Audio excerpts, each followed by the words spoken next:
د جنازې په منځ کې فرض څو دي، سنت پکې څو دي، او دغه شانتې مستحب پکې کم دي. د جنازې په منځ کې فرض چې دي دوه دي.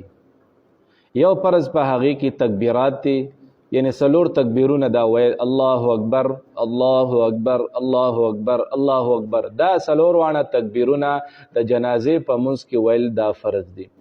او دویم د جنازې په منځ کې فرض هغه قیام دی، ودرېدل په ولاړه باندې جنازه کول دا فرض دی. او که چاته څه عذر وي کېناستی دي.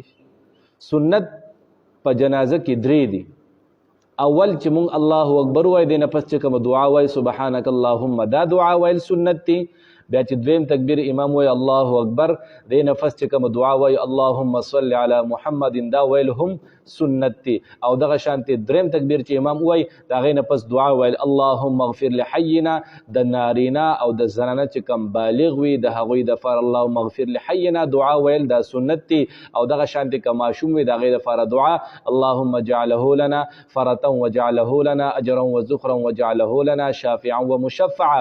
او کچری ماشوم وي نابالغ وي او وفات شوی وي د هغې دپاره په دغه دریم تکبیر نفس دا دعا ده اللهم اجعلها لنا فرة وجعلها لنا اجرا وذخرا وجعلها لنا شافعة ومشفعا. دا ویل دا درې دعاګانې ویل دا پکې سنت دي، مسنون دي. او دې نه پس بیا الله اکبر، دا څلور تکبیرون دا پکې فرض دي. او دغه شانتي سنت پکې درې دي. او مستحب دا جنازې په منځ کې هغه دا دی چې صفونه دي د مړي دپاره، د مانځه دپاره، د مړي د جنازې د دې منځ دپاره د درې صفونه جوړ کړی شي. درې که مثال په طور کتاب احکام میت والا ذکر کړي، اووه کسان وي ډېر کسان نه وي، نو هم والا درې صفونه جوړولی شي. یو به امام شي، او په یو صف کې به درې کسان شي، په دویم صف کې به دوه کسان شي، او په دریم صف کې بیا دوه کسان شي. شپږ کسان اووه کسان هغه برابر شوه. نو جنازې کې فرض هم بیان شوه، سنت هم بیان شوه، او مستحب هم بیان شوه. الله تبارک وتعالی دې موږ ټولو ته په دې باندې د عمل کول او د زده کولو توفیق راکړي. آمین ثم آمین یا رب.